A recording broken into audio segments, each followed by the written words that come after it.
I wanted to quit the day I started, but I knew I had a family to support. Yeah. So I had to think about that first. I actually had a heart attack 4 years ago. We made our money back within 5 months. It doesn't matter what you're selling. If they like you and trust you good enough, they're going to buy from you, period.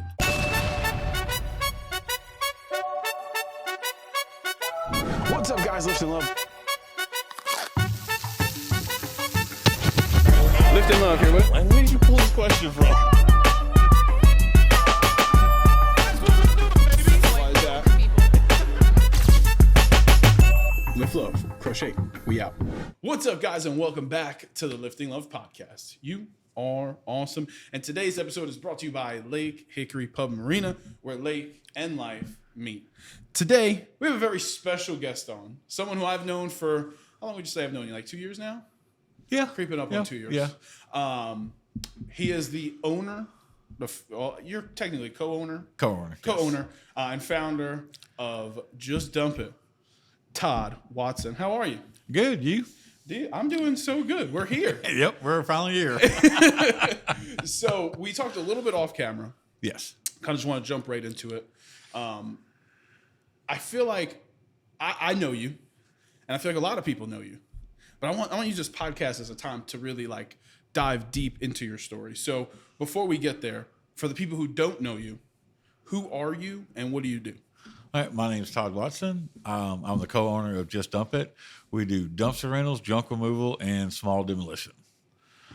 Wow. So, and just right off the bat, how did this come about? And was there something that you were doing before this? yes. So basically, I had a full-time job, and I was looking for something to bring in a little more money, income, just to have fun with, something like that, with my family and stuff like that. So I started a handyman business, and all I wanted to do was fix little things like faucets, stuff like. I didn't want nothing big, just in and out real quick. That's all I wanted to do. So we started that. I ended up working for 4 families for about a year, all 4 of them for a year. And then one of the families wanted me to do a bigger job, and I kept saying no. And finally, she talked me into it. So then I had to rent a dumpster, and we called, and the prices was like, I was like, I don't need that big of a dumpster for what I have to do. Yeah. So a friend of mine has a dump truck, so he charged me a lot cheaper than getting a dumpster to get it rid of for me. Mm-hmm. So after that project was said and done, me and my wife talked. I said, I want to get a dump trailer. If I'm going to keep doing this, I think I need a dump trailer. So I got on Facebook Market, started looking around, something like that, and I came across a roll-off dumpster set that you pulled behind your truck. Wow. And it came with 3 dumpsters with the trailer. And I turned and looked at my wife, and I said, I think I want to buy this. And she said, are you sure? I'm like, if it doesn't work, I can guarantee I can resell it. Yeah. She So said, you had a little bit of certainty because Yeah. if it didn't work out, yeah. you could resell it. yeah. So we bought it. The day I brought it home, the next day I rented out my first dumpster, and then I've been renting out ever since. And now we're up. Now we have a truck, just a single truck, and we have 10 dumpsters. And how, if you had to guess, how quick did you make your money back on that first dumpster? The first setup that we bought? Yeah, like the one that rolled off the truck, like just the first one that you got. Yeah, the trailer system, trailer system. We made our money back within 5 months. That's great. Your wife was probably like, wow, that's a pretty good investment. Yeah. Well, and then it just grew from there. We kept ordering dumpsters, and like I said, we're up to 10, and 10 is a good number right now. Yeah. If it keeps going the way it's going now, we might have to order some more. We're just going to see how it works out. But it's been a ride, and I loved it ever since. And we had a 5-year goal of, if this can last 5 years and we do really good with it, I can leave my job. Well, in 3 years, I left my job. Hold on. And the big push about that was, and it gets to me every time, is my dad got cancer. Oh, man. And I realized I want to spend more time with my dad than I did at a job. So we decided to put in my 2 weeks notice. I left my job. I got to spend 2 months with my dad nonstop. which I absolutely loved. And he passed away. Wow. And then, but ever since then, I've been doing this. I've never looked back, and I've been loving it ever since. And I think one of the things that I admire about you the most is you're so family oriented. Like usually when you're around, there is a daughter, the wife, somebody's with you. Yes. It's almost 100% of the time. So how big has family been, and not just now with your kids, but like even before? It seems like you had a really good relationship with your dad. Like how strong has family been for you, not just in business but your life? Oh, it's been very strong. Me and my dad. I can tell you this: my dad was my best friend. He was my hero, and he's somebody I looked up to that I wanted to be. Mm-hmm. Everybody when they was kids saying they want to be a policeman, fireman, whatever, I wanted to be like my dad, 24/7. We talked every day on the phone. That's nonstop. Awesome.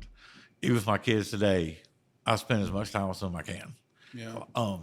Like I said, I actually had a heart attack 4 years ago. Oh, you had a heart attack? I had a heart attack at my job. Oh my gosh. 4 years ago. And ever since then, I decided my family's number one. And I put that forward. So I spend as much time with my family as possible. Because that's just how I am. And you know it. My family's with me everywhere I go. I mean, like when I tell you, for those of you that don't know, literally, when you go to a place and he's not with his family, he said, what happened? Everything okay? And that's true. Everybody knows my daughters. The mayor knows my daughters. Everybody, you name people and they know my daughters because they're with me everywhere I go because I want to spend as much time with them as possible. I go on more trips now with my family than I've ever done in my whole life since I own my own business. And we love it. Yeah. This is a dream come true for me to spend this much time with my family and have my own business instead of working a job. And there's nothing wrong with working a job. Yeah. But my priority is more my family than a job is. And it's cool because you're in a position now where you don't have to worry about employment because your business brings in enough to feed your family, to pay the bills, all that stuff, etc. And you get to also show your kids like, hey, like you could do anything you want in life. Like your story is truly you were working a job and started a business not knowing if you were going to be successful at all. I mean, you could have gotten it. And, you know, like you said, you know, you had the backup plan of we could sell this. You could have failed. Yep. But you put your head down, your nose down, and you grinded. So that first year, what was it like? Like, did you have any business experience? I mean, you did the handyman stuff, but like with like the dumpster side, like how different was that than the handyman work that you were doing? It's completely different because you have to now come up with a price of how much you're going to rent them for. And then you got to get them to the customer, pick them up, and addresses, emails, credit cards, all this stuff you don't know nothing about until you get into it. And you're like, okay. Luckily, we found a system, app that we use that does everything for us. It makes our life so much easier. Yeah. Because before, it's my wife answering the phone. She's writing out addresses, and I'm calling her and said, what address am I going to? And she's texting me the address, and I'm trying to figure out where I'm going and stuff like that. Now we have an app that does everything for us and we absolutely love it. And it makes life 10 times easier. I bet. Technology is your friend. Oh, it is. Oh, by far. By far it is. I mean, because it takes my credit cards. Like, it does everything for me that I don't really have to worry about that much. So I love it. So it gives me a 30-minute notice saying, hey, you need to be somewhere to deliver a dumpster in 30 minutes. So it's a great thing. It's yelling at you. You're late. Where are you? You need to be there. Yeah. So it's a great thing and stuff like that. And then on top of the people I meet are amazing.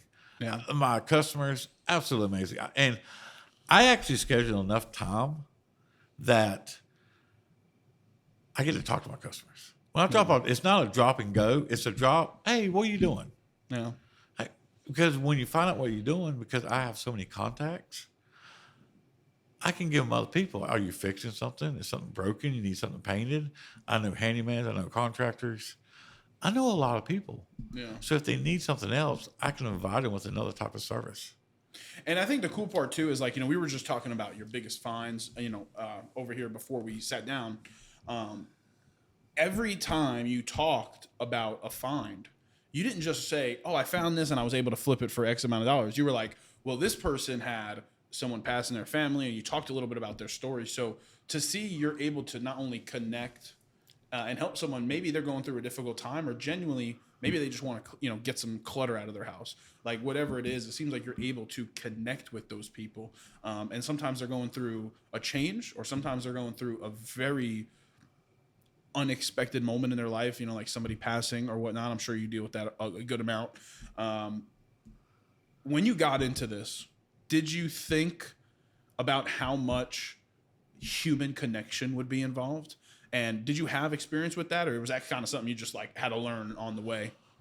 Human connect, like talk with people. I've learned. I've grew up with it. My dad was a salesman and stuff like that, so I grew up around it a lot of talking to people, how to talk to people. The first one out there, my wife would tell you I'm a 7, so I am the party. I'll come in. I'm happy. I want to talk to you. Let's do it. Yeah.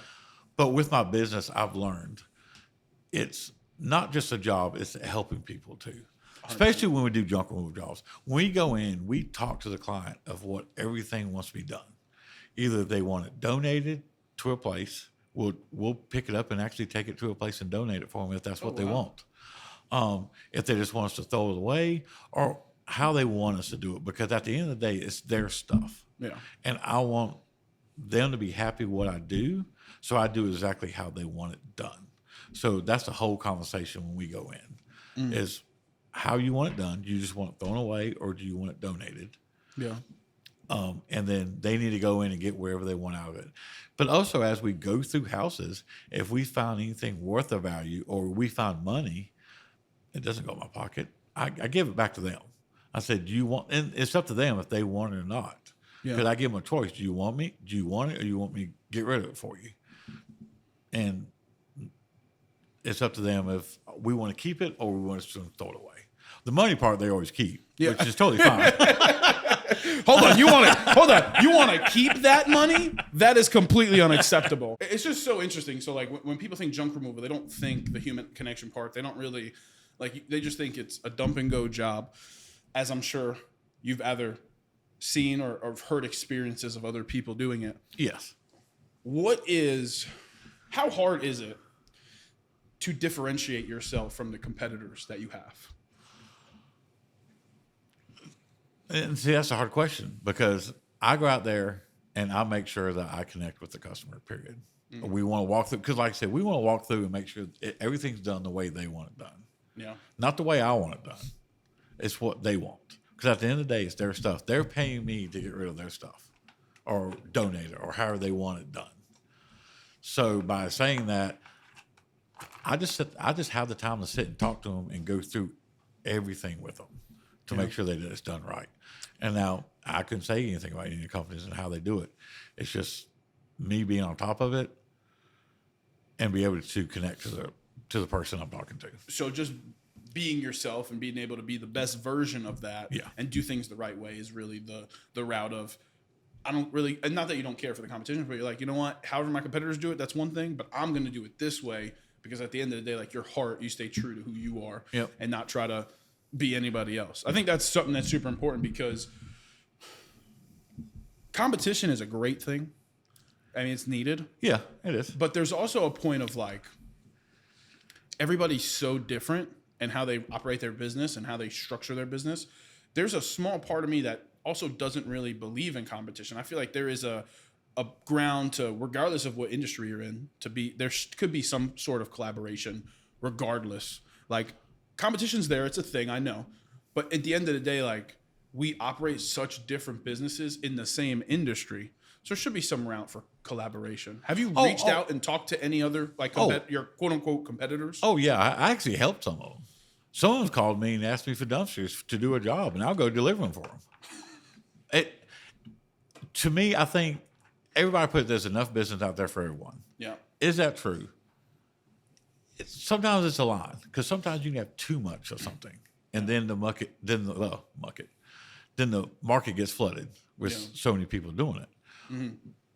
But I think you're hurting yourself if you don't help or even talk to your competition at all. I actually really think you're hurting yourself, because if you're not willing to help them, then to me that kind of looks bad on you. Because you want everything for yourself, and I'm not about that. I've never been about that. When you first started, was there Because you had realistically had no experience going into dumpster rentals and all, and junk removal. Was there a competitor that maybe you reached out to and like you guys worked together, or was it kind of just you just went all in and then you just got so big that people were calling you? How did that work? When we first got started, I truthfully watched a bunch of YouTube videos.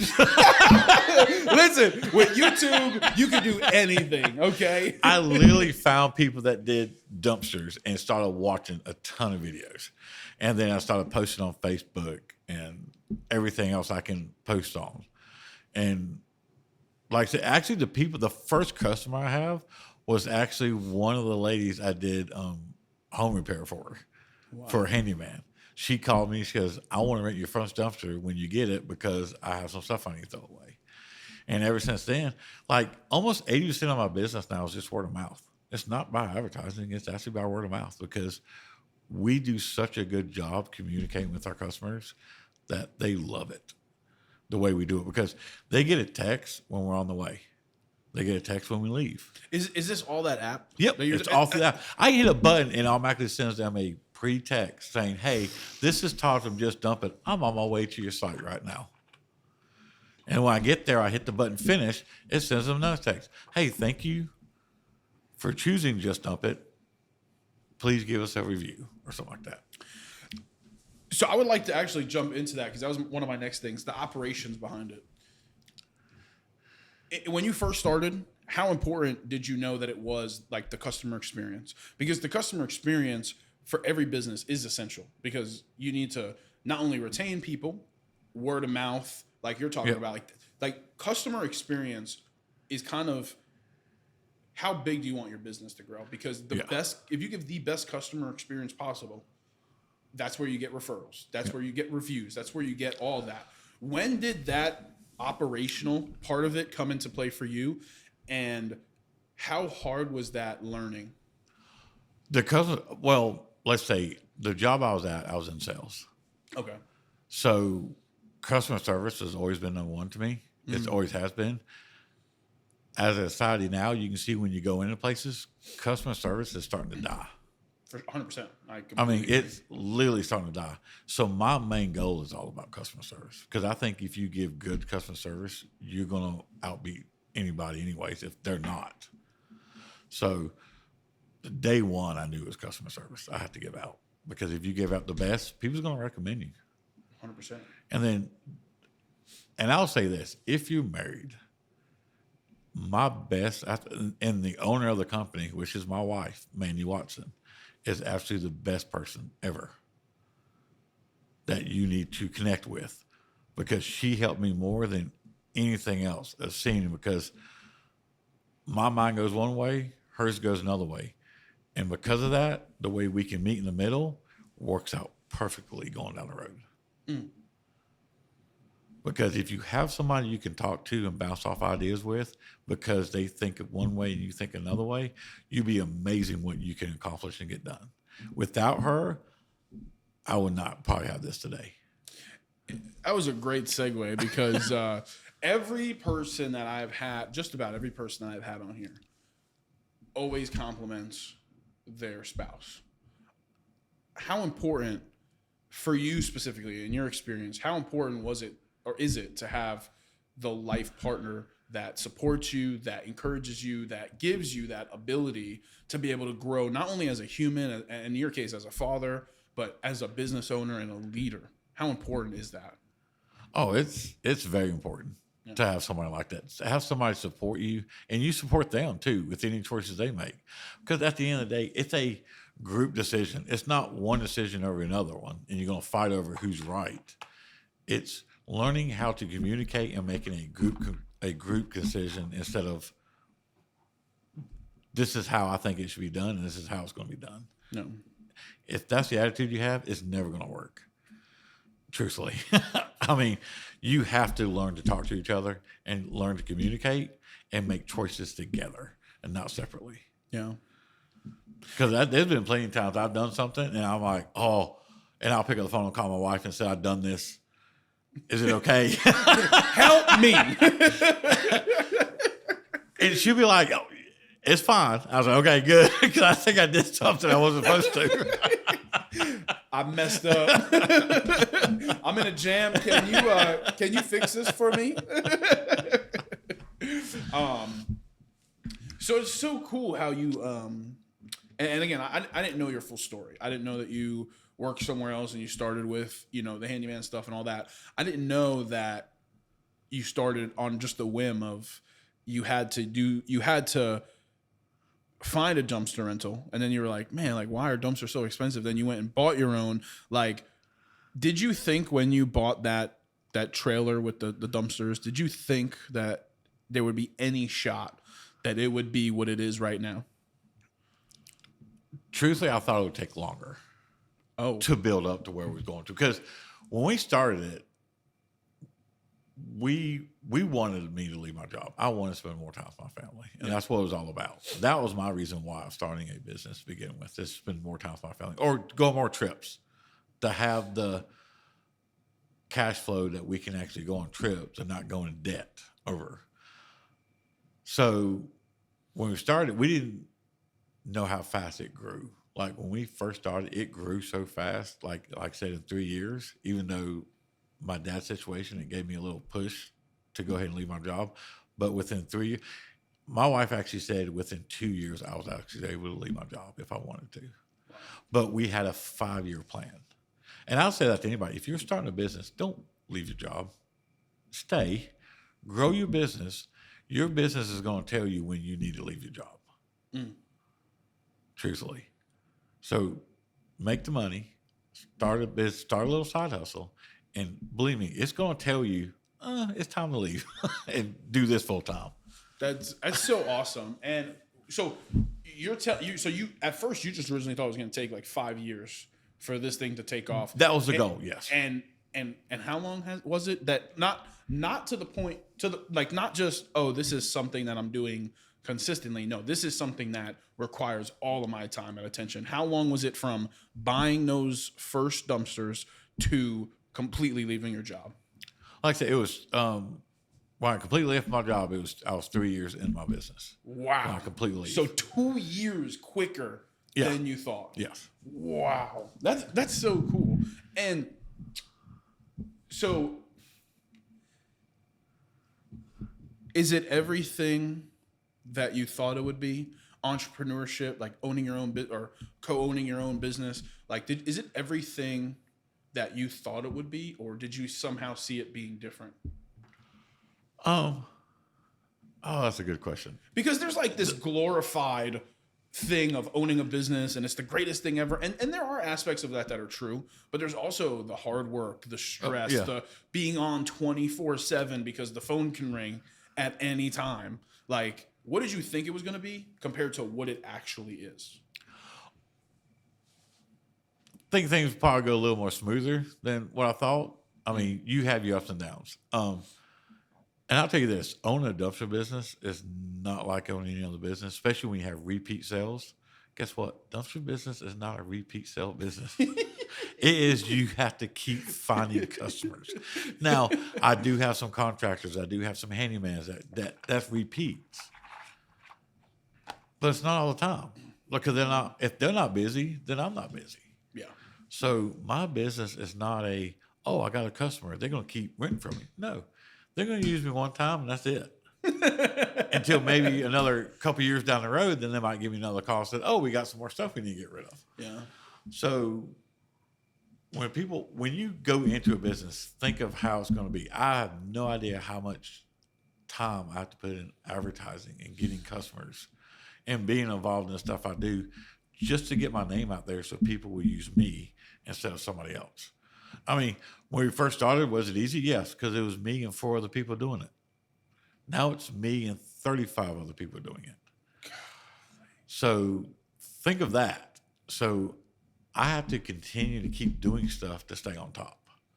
But I think there's also an avenue. And when you say 4 people to 35, you're talking about competitors. Yes. But there is also beauty in that where it's like, yes, you started at a point where there was only a couple, and now there's a bunch.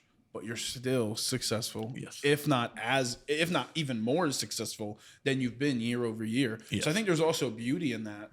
Do you ever have a chance to like reflect on all this? Like, would you do anything differently? Like, just thinking back on all the stuff that's happened over these past couple of years with this.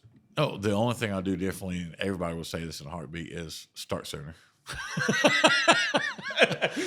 If everybody could go back in time, I'd pick the winning lottery ticket, and and that's the truth. I mean, because I enjoy what I do so much. Number one, I help people. Yeah.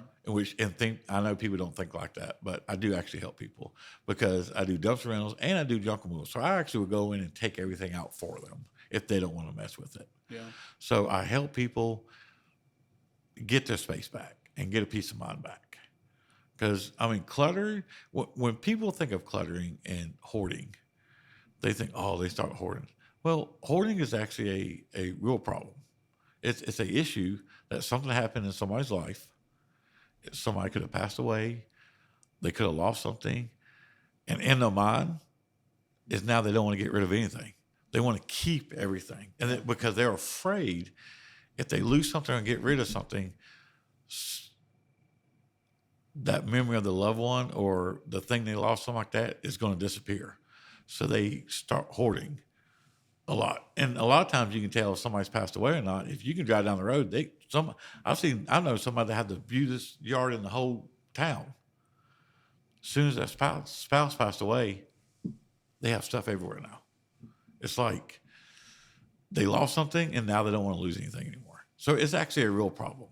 Yeah. What are there other avenues of business other than, because you do junk removal and dumpster rentals, is there any other avenues of like revenue like that you maybe didn't expect? I know we were talking about like some of your fines. Did you ever think that you would find some of these crazy items? And then also, again, going back to that revenue part, is it just the two avenues? And is there anything else that you guys have been thinking about as far as creating more sources of revenue? Right now, it's just the two avenues that we do. We do a little bit of sales on like eBay with stuff that we find. Yeah. Because when we find it, like I said, we talk to the client. Do you want to throw this away? Or do you want to keep it? And then when they throw it away, then if we think it's worth the value or worth something that somebody else might want it, we'll try to sell it. Because our biggest thing now is we're trying to get more into recycling. I see how much stuff is getting thrown away. So our other avenue right now is we gotten into recycling metal. So anything that's metal that goes inside of our dumpsters, we'll pull out and put in another dumpster. And when it gets full, then I'll go take it to the recycling center and get it recycled. That's awesome. So that's our biggest thing. I think that's what we're trying to work on now, is trying to find a way to recycle more and take less to the landfill. Trying to be a little bit more like eco Yes. friendly. Yeah. Going back to the fines for a second, because I'm a big thrift guy. Is there any that you'd be comfortable sharing for us? Fine wise, well, like I said, I was talking about the little Matchbox cars that I found. I was actually at a site. They was actually cleaning out the place. I was just picking up a dumpster, and I walked by, found a match car sitting on top of my dumpster, and I picked it up, looked at it, and I said, oh, this is cool, stuck in my pocket. Walked off. And later that day, I got home, put the Matchbox car on my desk, so I looked at it, and then a week later, I thought, you know what, I'm going to take a picture of it and see if it's worth anything. And we took a picture of it, and I found out it's going for eBay for like $80 for that little Matchbox car. And I'm like, who pays that much for this little thing, this little toy that I found in a dumpster? So it's stuff like that. I love the treasure hunt to find things. And that's kind of what it seems like, because and you always talk about it. You love the hunt. You like it's literally like a puzzle that also has hidden treasure halfway through sometimes, right? Yeah. Like, it's so cool that like things that people look at that they don't think are valuable have to somebody else. Like what's the saying? Someone's trash is another person's treasure. Yep. It's like somebody could look at this and be like, throw it away. I don't want it. Get rid of it.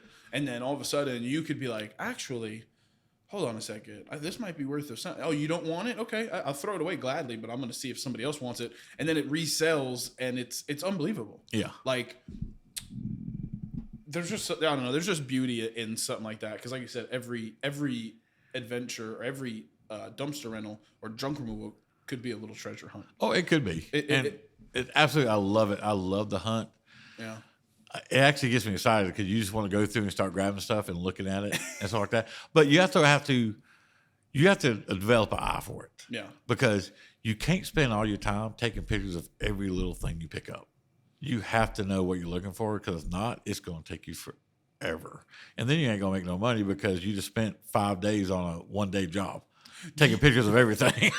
do you have one thing that you thought was going to be worth so much and you found out it was worth like $5? Oh, yeah, all the time. Well, especially when you get into the older houses and you see these old things, like, oh my God, this is going to be worth a lot. And then you take a picture of it and it's like going for $1. You're like, okay, I don't want this. We'll throw that out. So to get it back into, so when did you leave your job? What year was that? I didn't get a year on that. 22 is when I was funny. That's There you go.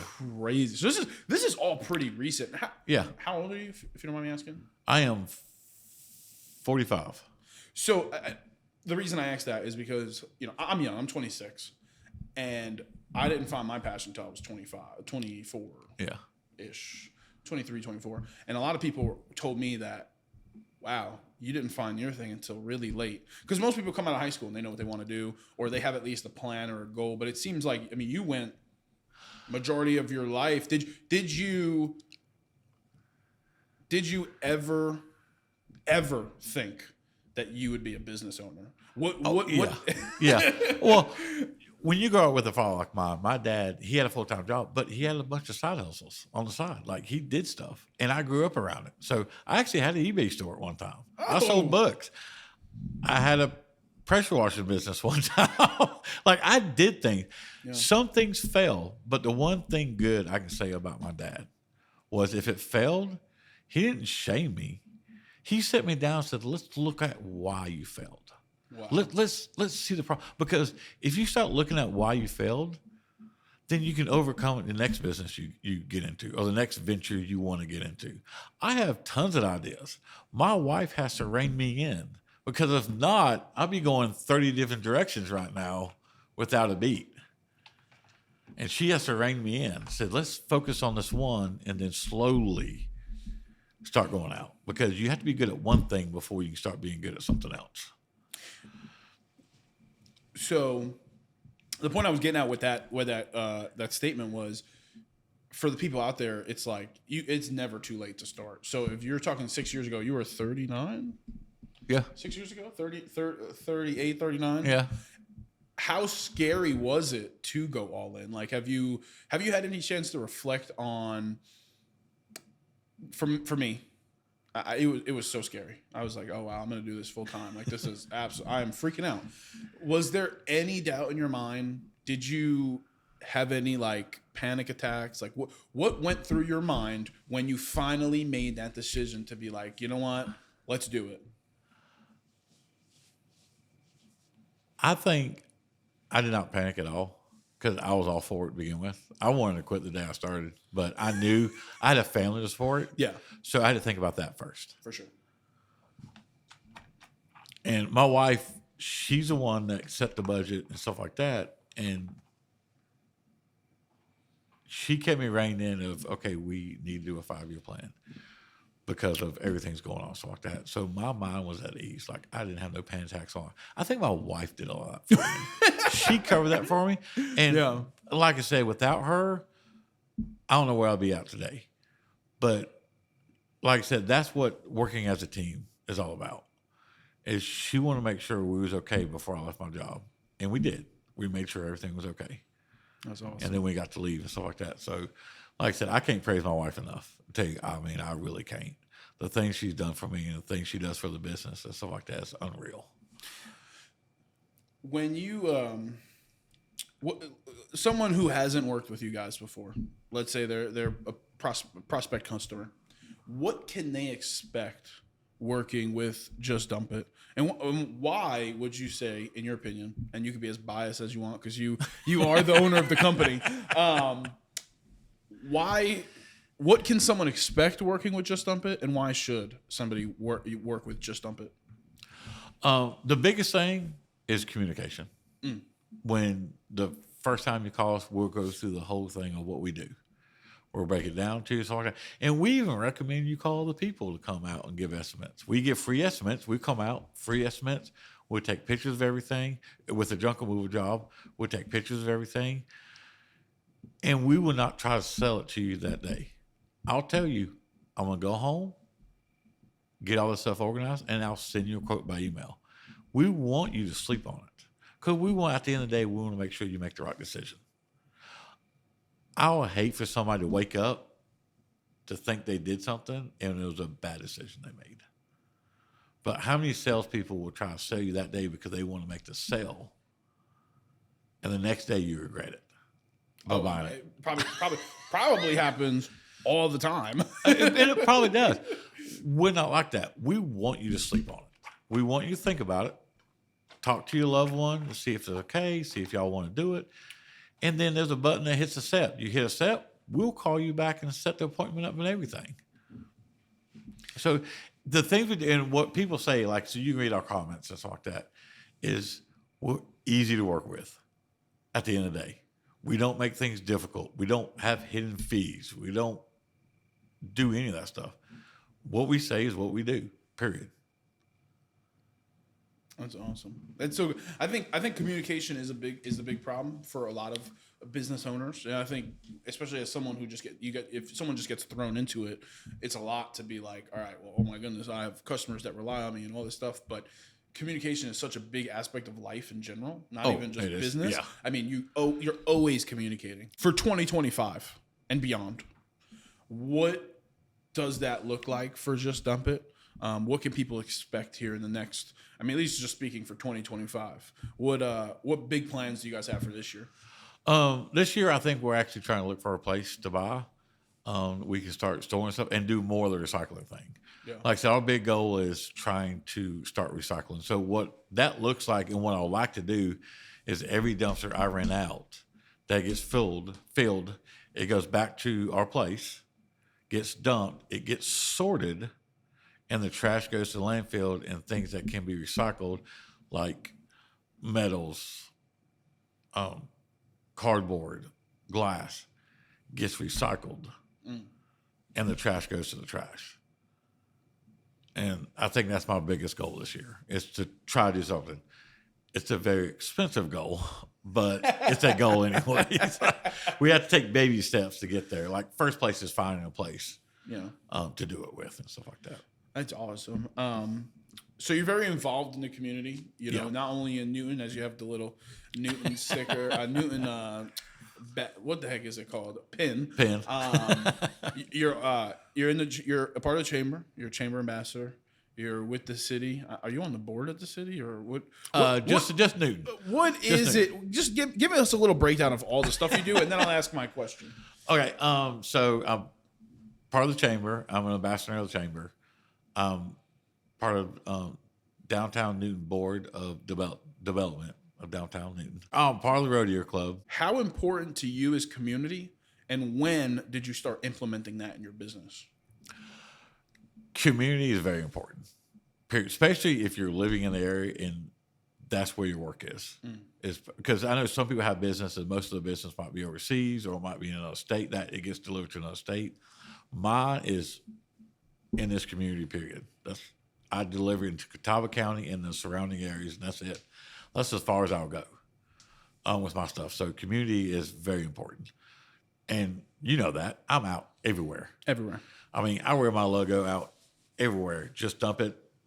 My kids get to the point of, Dad's wearing his work shirt again. Out. And then my kids go, but everybody knows me. Everybody. And my kids will say the same thing. Dad knows everybody. And you know what I told my kids? I said, so if I know everybody, that means you can't do anything in this town without me finding out. Turn the tables on them. Turn the tables on them. They didn't like that when I said that. So. And when did you implement that in your business? Was that just something that you've always done? Like, or was there a point where you were like, maybe if we invest into the community and not monetarily, but like your time, that maybe we could hopefully generate more business, but not Yeah. being the goal of generating business, but really just kind of getting the name out there. When was that implemented? I think that really struck me as hard as it did is number one, we joined the chamber. And that was, I believe, the second year in our business is when we joined the chamber. Because somebody actually approached us about it. We didn't actually know nothing about it until somebody approached us about it. Oh, really? Yeah. And then what really hit me is when I did Leadership of Catawba. That course changed my whole view about everything. The way they dive into the community and tell you every little thing about what's going on in our community changed everything. That's when I joined the board of Newton. I mean, after that, I started joining everything I can because I want to be so much involved in the community. Yeah. It wasn't even funny. And by doing that, it helps me with my business. But I wasn't looking at it that way. I just want to be a part of the community and do as much as I can with my time with the community. That's so cool. I think the community aspect of all this, especially in a smaller town, I think, or smaller county or city, whatever you want to You call say it. small now, but it's growing. Oh, dude, It's growing. I'm ready for. I am so ready for that next consensus, and the population is going to be like 80,000 in Hickory alone. Oh yeah. I mean, but in a smaller. I mean, I also say that because my perspective is skewed because the county I lived in growing up in New York had over 1 million people. Oh, in it. yeah. So, and the county was maybe a little bit bigger than Catawba. Yeah. So my perspective is a little skewed on that. But living in a place like Hickory, Newton, Catawba County, and just in this area of North Carolina in general, I didn't realize how important community was until I moved out here. Because it seems like everybody knows everybody. But there's also the aspect of like, you don't really know or get a chance because, networking events are only so long. You only have an hour or two and you try to meet as many people as you can. Yeah. But you don't get that chance to really have these conversations where it's like, man, tell me your story. Yeah. Like, I didn't know any of the things you just told me. I didn't know you had a heart attack. I didn't know, I knew the family stuff, like as far as your kids and your wife, because I know how important they are because that's all you talk about. Yeah. But I didn't know that you didn't even know if you were ever going to do this. I didn't know that, you'd done other stuff before. I didn't know any of that stuff. And I think it's so cool because in a community like this, there are just so many awesome people. Yeah. It's still just, and I've been here going on 3 years, and it still just strikes me to my core. It's like, and you're one of them. You're just an incredible person with a great story, an amazing family, and a business that is still has so much potential and so much growth left to do. It's just unbelievable. I find that the best conversations I have with people are the people who didn't necessarily know that this is what they were going to do. And they kind of found it, I don't want to say on accident, but on accident / they took a huge leap of faith. And that's what you did ultimately. Oh, yeah. Well, who knew I was going to deal with trash? I mean, and that's basically what it is. I'm dealing with trash. Yeah. Now, if somebody go out there and say that in pride, like I deal with trash all day, and they love their job, no, not a lot of people. Especially if you don't own the business. If you're working with somebody and dealing with trash, they ain't gonna say they're gonna love it. Because 100%. there's been some times that I've done stuff and it smells so bad, like, oh my goodness, I just want to get out of here. Can I leave? But I mean, it's what I do. But Yeah. it gave me to the point that I get to be with my family. The one goal that I wanted is to be with my family and spend time with my family. Yeah. That's what it gave me. And that's what I love about the whole thing. It's because my why, and this goes with anybody. Anybody there that wants to start a business, you have to have a why. If you don't have a why, it's not going to work for you because you're not going to be driven hard enough to make it work. So you have to have your why, and it's a strong why. My why, because like I said, I had a heart attack and my dad passing, is you don't know how much longer you got to go. So now I want to spend as much time with my family as I can. So that was my reason why, to drive it, that I can have my own business, that I can actually spend time with my family and do what I want with my family. Yeah. Not what I have to do, but what I want to do with my family. Again, I think for me, it's one of the things I admire about you. how much you just absolutely adore your family and how much they love you. Like the love and admiration. Like when I see your kids, like I have conversations with your kids. Like it's so cool. Like it's so cool to see that it is a family business through and through, like truly. Yeah. And I think you setting an example as a dad, like for my dad was an entrepreneur. Like I don't know if I've ever told you this, but he was an entrepreneur, and I didn't know until I started running my own business, like the things that he taught me and the values that he gave me, especially in the business realm, I didn't know about until I was in situations like that, to always put the customer first and to take the time to talk to the customer and to, like that customer is not only are they the people that help you pay your bills, but they also can be a friend. You know what I mean? So for what I'm getting at, what I'm trying to say is you're such an example for not only your daughters, but like just for the entire community. So I just want to say thank you for all you're doing because you're just a great person. Oh, thank you. I've never had a chance to really have this conversation with you, and just hearing your story is just amplified all of that. You think about stuff like that, like sales and stuff like that. Yeah. 90% of sales is just knowing your customer. It's not 100%. What you have to sell. It's just knowing your customer, what they like, what they do. Besides taxes, when it comes to business, the hardest part for most people that I've spoken to is sales. Because we all know someone or know a person that comes to our mind when you think of that pushy salesman, and you don't want to be that guy. You want to find the nice medium of, I want your business. I don't need your business. I want your business, and I would love to be able to provide the service to you. But I don't want to be pushy. I don't want to be that guy who's just looking desperate. And like, was there ever, I don't want to say anxiety because that's not the right word, but was there ever like a fear of not being a good salesman or not being able to drive sales? Like, was there ever a fear of that? You always have a fear of that. I mean, but it's also the way you show it. Because like I said, I grew up in sales. Everything I've done was in sales. I worked for J.C. Penney's. I sold suits. Second job I ever had. So growing up, everything like my last job, I sold stuff. I had to sell stuff. Everything I was sales. But the thing is, what you say about being pushy and stuff like that is, like I just said before, get to know your customer. If they know you and they like you, they're going to buy from you, period. It doesn't matter what you're selling. If they like you and trust you good enough, they're going to buy from you, period. No matter what you have. So it's getting to knowing the customer you're talking to and just see what they really want. It's listening. Don't talk over them. Listen. Listen to what they have to say. Listen to what they want done. And then give them an answer at the end. In this journey, well, let's go back the past 10 years, just 10 years ago. Is there anything at all that you would do differently? No. How good does it feel to be able to say that? It feels really good. Because at the end of the day, could there be a bunch of things I want to change? Probably. Yeah. But I wouldn't be where I'm at now if I did. I might be someplace different. We might not be having this conversation. Yeah. So I think everything happens for a reason. You just have to go on the path and just hope it's going to go the right way for you. Because there's a chance it might not.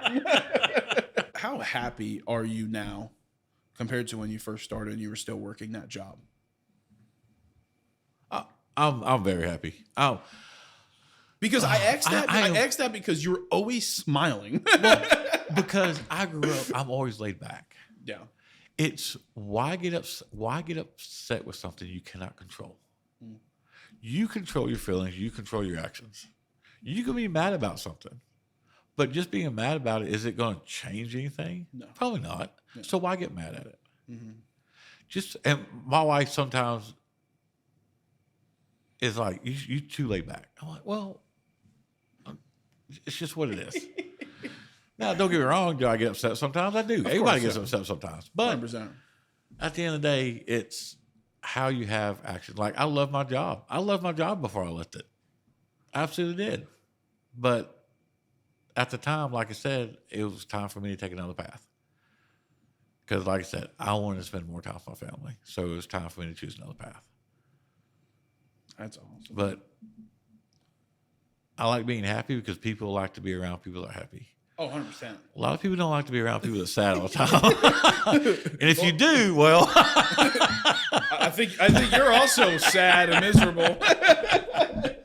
At the end of every podcast, we keep it on a positive, motivational note.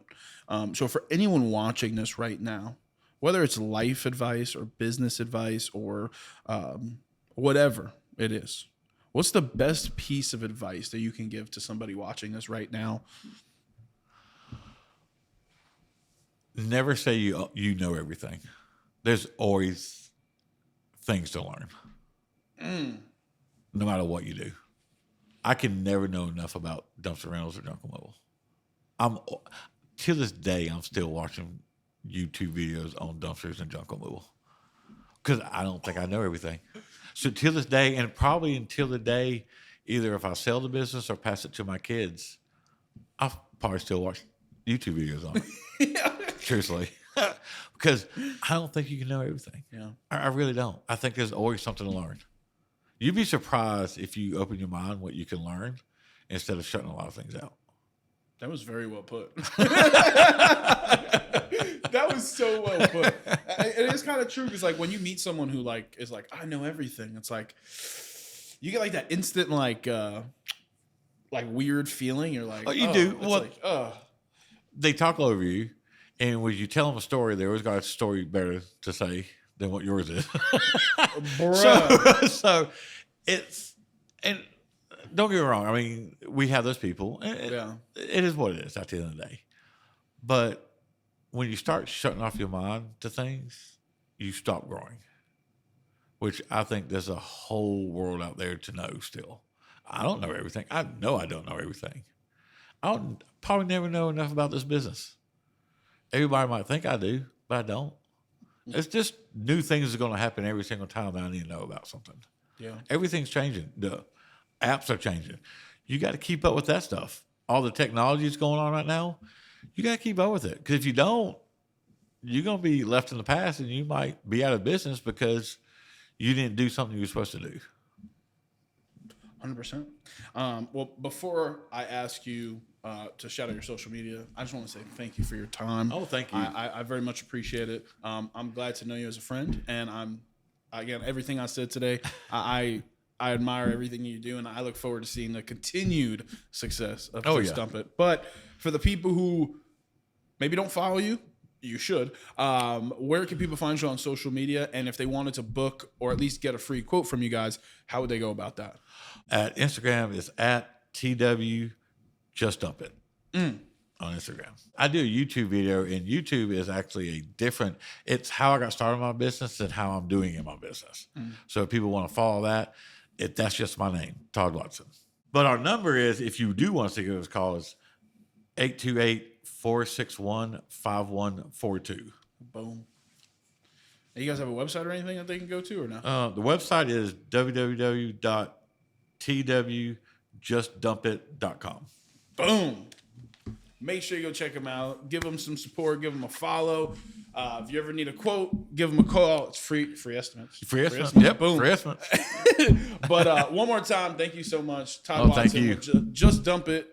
Dumpster rental and junk removal.